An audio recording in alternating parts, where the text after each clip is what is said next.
अंग लगा दे रे मोहे रंग लगा दे रे मैं तो तेरे जोगनिया तू जोग লাগা দে রে। আসসালামু আলাইকুম দর্শক, সবাই কেমন আছেন? আজকে আবারও চলে আসলাম নতুন একটা ভিডিও নিয়ে আপনাদের মাঝে। দর্শক, আপনারা দেখতেই পাচ্ছেন যে পদ্মার স্বরে সব বেশ্যাবাজিদের নিয়ে কিন্তু মিমের রং খেলা অনুষ্ঠান সংগঠিত হচ্ছে। তো আমাদের হাজি সাবিনা এই রং খেলায় উপস্থিত নাই, কেননা হাজি সাবিনার মেয়েকে নিয়ে ঢাকার কোটে কোটে ঘুরে বেড়াচ্ছে। আর এই কথাটা স্বয়ং তার বড় বোন তিশা এবং তার ছোট বোন মিম প্রকাশ করে দিয়েছে। এই বেহায়া সাবিনার ন্যূনতম লজ্জাটুকু নাই দর্শক, যে আপনাদের সামনে আমাদের সামনে সত্যটা বলে। সে উল্টো ভাব দেখাচ্ছে যে সে তার শাশুড়ির বাড়ি বেড়াতে গেছে। আসলে ঘটনাটা তো তা না। তো দর্শক দেখেন, এই যে মিমের আজকে রং খেলা, মিম সাজুগুজু করেছে নিজে নিজে। তো আইল্যাশটা পর্যন্ত আসলে তার ঠিকঠাক মতো লাগানো হয়নি।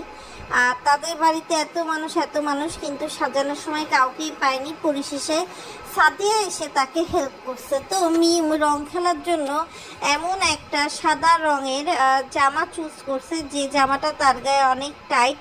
তার বডি শেপ থেকে শুরু করে বুকের বোটা পর্যন্ত আসলে ওই জামায় বোঝা যাচ্ছিল শুকনো অবস্থাতেই।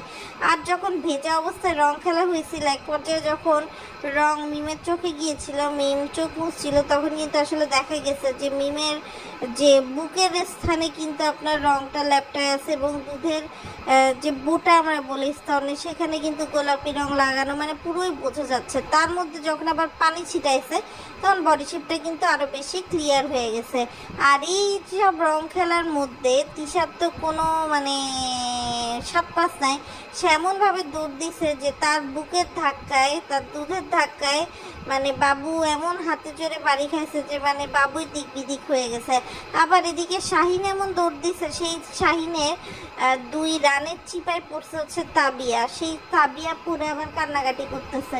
আর তারা যেভাবে রাং বাড়ছে করে বুক দুলায়, মাজা দুলায়, হাত দুলায় দর্শক নাচানাচি শুরু করছে। এটা কোনো আসলে ভদ্র সমাজে দর্শক চলে না। ভদ্র সমাজেও একটা আসলে দৃষ্টিকটুর ব্যাপার আছে দর্শক, কিন্তু এদের মধ্যে আসলে কোনো দৃষ্টিকটু যে লাগতে পারে বা জিনিসটা আসলেই ভালো কিনা, এই জিনিসটা একবারও চিন্তা করে না। তারা করে কি, তাদের মনে হয় যে না, এটা হচ্ছে ভালো, তাহলে আমরা এটাই করি। এদিকে দর্শক আমি দেখলাম যে বাপ্পি মিমের সম্পর্ক না হয় সবাই মেনে নিয়েছিল, সমাজ মেনে নিয়েছিল, কিন্তু আপনার রাজ এখন মিমের সাথে অনেক বেশি ডলাডলি করে। এই ডলাডলিটা কিন্তু দর্শক মোটেও ঠিক না। রাজ সবার আগে হচ্ছে আপনার মিমকে রং লাগাচ্ছে। আবার মিম যখন গোসল করতে গেছে পদ্মার চরে, তখন কিন্তু দর্শক রাজ একেবারে মিমের গায়ের কাছাকাছি চলে গেছে। বাপ্পি কিন্তু এগুলো একদম পছন্দ করে না। মিমের উপরে যদি কারোর হক থাকে, সেটা হলো বাপ্পি।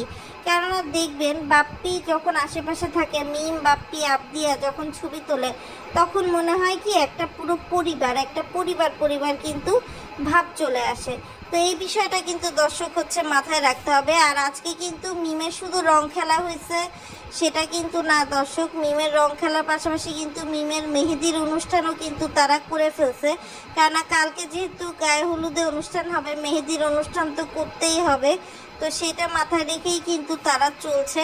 তা আমি দর্শক একটা জিনিস বুঝতে পারলাম যে যদি হচ্ছে এই তাদের যে নাচানাচি, তাদের এই যে ভেজা শরীর প্রদর্শন, এই জিনিসটা যদি কোনোভাবে দর্শক ভিগো লাইভে করতে পারতো, ভিগো লাইভে তো অবশ্য ল্যাংটা হয়ে করতে হইতো দর্শক, তাহলে দেখতে নাকি একটা ডলার আর ডলার। তা আমি এটাই ভাবছিলাম যে মরিয়মের মা এত ডলার, মিমের ভিডিও তো এখন ধরেন বাইদানিদের প্রধান শিরোনাম, তো এটা তো সব জায়গাতেই থাকবে। সেই জায়গায় যেহেতু হচ্ছে দর্শক মরিয়মের মা নাই, অনেক বড় ধরনের একটা কাজে আটকায় পড়ছে দেখেই কিন্তু সে নাই। আর এদিক দিয়ে আমি একটা জিনিস বুঝলাম না, শারমিন তার স্বামীকে নিয়ে আসছে, শারমিন দেখি মিমের মতো ফুলে দিয়ে সাজার চেষ্টা করছে। যদিও মিমকে অন্যরকম লাগতেছিল, কেননা মিমের জামাটা হচ্ছে আপনার ওড়নাটা কালারফুল, কিন্তু শারমিনের তো হচ্ছে আপনার এক কালার। এদিকে আবার শারমিনের সাথে কিন্তু বাপ্পি ভালোই ফিল নিছে, সে খুব ফিল নিয়ে টাচ করে করে রং লাগাইছে। আর এদিক দিয়ে আমাদের তিশা যখন কাউকে পায় নাই তখন প্রতিবন্ধী বিল্লালের হাত ধরে বলছে এই যে দেখো আমি কেন বলি, এই জন্য বলি, হ্যান বলি, ত্যান বলি। আর এদিক দিয়ে দর্শক খুকির কথা কি বলবো, খুকির কথা তো কিছু বলার মতো নেই। তবে আমি অবাক হলাম এত কিছুর মধ্যে কিন্তু বড় ভাবি আর বড় ভাবির ছেলে কিন্তু আসে নাই। খুকি তাও বা তার মেয়েকে নিয়ে ঘুরছে, তার মেয়েকে নিয়ে বলছে, কিন্তু দর্শক বাকিদের কিন্তু আসলে কোনো খবর পাওয়া যায় নাই। আর দর্শক আরেকটা কথা, সেই যে বাবুর মা বিধবা, সে নাকফুল মানে নতুন বানাইলো, কানের দুল বানাইলো, এখন আবার কাঁচের চুড়ি পরে ঘুরতেছে, মেহেদির প্রোগ্রামে হাতে মেহেদি লাগে, ছেলেকে মেহেদি দিয়ে দিতেছে। এগুলো দর্শক আমার আসলে কোনোটাই মাথা দিয়ে আসে না। তবে একটা জিনিস আমার খুব খারাপ লাগলো, এই যে মিম এত নাটক করে এত ভিডিও বানায়, চুড়ি, তারপর মেহেদির কোণ, তারপর হাতে গহনা বানালো, কিন্তু সেগুলো কিন্তু সুষ্ঠু ডিস্ট্রিবিউশন মিম নিশ্চিত করেনি। মানে ধরেন এই যে তাবিয়া বা এই যে আপনার শারমিনের এক গাদা নিয়ে গেছে, অথচ এই যে সাদিয়া যে আসলে মিমের একমাত্র বান্ধবী, সে কিন্তু ভাগে পায়নি। আবার খুকি শাড়ির সাথে ওই সেটের দুল টুল পড়ছে, তো তার মেয়ে তানহাও পরে ঘুরে বেড়াচ্ছে। এটা কিন্তু আসলে প্রপার ডিস্ট্রিবিউশন না। আগে বড়রা পড়বে, বড়রা পড়ার পর যদি থাকে তারপর কিন্তু ছোটরা পড়বে। তো যাই হোক, একসাথে দুইটা অনুষ্ঠান করছে। কালকে দেখবেন তেলা অনুষ্ঠান আর হচ্ছে হলুদ অনুষ্ঠান হবে, আর তারপরে হবে বিয়ে। তো আসলে এখন দেখার বিষয় যে বিয়েতে আসলে সাবিনা এসে উপস্থিত হয় কিনা।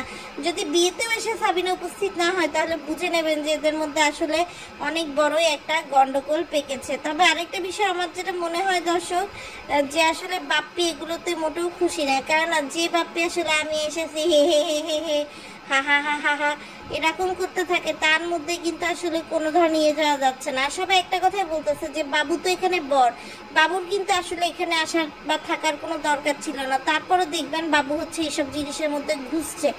আসলে বাবু বর, বাবুর একটা আলাদা পার্সোনালিটি থাকবে, সে এখন ওই বাড়ির জামাই হবে। যেমন সানির মধ্যে একটা পার্সোনালিটি ছিল, কিন্তু বাবুর মধ্যে কিন্তু এরকম কোনো কিছু নাই। সে শুরুতেও কামড়া ছিল, শেষেও কামড়া আছে, এরকম একটা অবস্থা দর্শক। বাবু দর্শক যার তার সাথে হচ্ছে ফ্রি হয়ে যায়, আর এমন ভাবে নাচানাচি করে মনে হয় যে হাফ লেডিস আছে না দর্শক, হাফ লেডিস। ওই সেই হুমায়ুন আহমেদের যে একটা ইয়ে ছিল না, ঘেটুপুত্র কমলা দর্শক, সেই ঘেটুপুত্র কমলার মতো হচ্ছে বাবুর আসলে কার্যকলাপ। এই জন্যই কি মিষ্টি বাবুকে ছেড়ে চলে গেছিল। মিষ্টি সম্পর্কে যারা জানেন না তাদেরকে বলে রাখি, মিষ্টি হলো বাবুর প্রথম স্ত্রী। অবশ্য আমার মনে হয় বাবু অবশ্যই নপুরুষ না, মানে ইম্পর্টেন্ট না। কেন ইম্পর্টেন্ট হলে তো আবার আবদিয়ার জন্ম হতে পারতো না। এখন আবদিয়ার জন্মের পেছনে বাপ্পির হাত আছে নাকি বাবুর হাত আছে এটাও আমরা আসলে সঠিক জানি না। তবে বাবুর মতো যেহেতু বর্ণে শ্যামলাই হয়েছে আবদিয়া, তাতে বোঝা যায় যে আবদিয়ার সাথে বাবুর কোনো না কোনো কানেকশন আছে। না তো এতগুলো মহিষ ঘুরে আমাদের বাঘিনী মিম এত থুয়ে বাবুতেই কেন ঝুঁকলো, এটাও কিন্তু একটা দেখার বিষয় আছে। তো যাই হোক দর্শক, এই ব্যাপারী পরিবারের আসলে 2 দিন পর পরই বিয়ে শাদী হয়। আর সবচেয়ে বড় কথা, তিশার বিয়ের অনুষ্ঠানটা 12 বছর পরে একবার করছিল। তো এখন সবার সময়ের দাবি যে নতুন বাড়ি পাবনাতে আবার তিশা বাপ্পির বিয়ের অনুষ্ঠান হোক, আবার সাবিনা আরিফের বিয়ের অনুষ্ঠান হোক, আবার খুকি মিজানের বিয়ের অনুষ্ঠান হোক। কেননা এগুলো তো না হলে, এগুলো তো না দেখালে দর্শক তারা তো আসলে ডলার ইনকাম করতে পারবে না।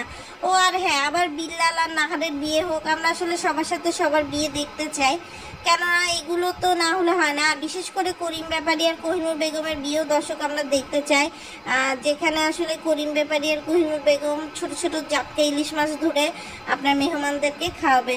তো আজকের মতো দর্শক ভিডিওটা এখানে শেষ করছি। সবাই ভালো থাকবেন, আর বেশি বেশি করে চ্যানেলটা সাবস্ক্রাইব করে দিয়ে পাশে থাকবেন, বেল আইকনটি বাজিয়ে দিবেন, কমেন্টে আপনার অভিমত জানিয়ে দিবেন যে আপনাদের কি অভিমত এই ভিডিও দেখে।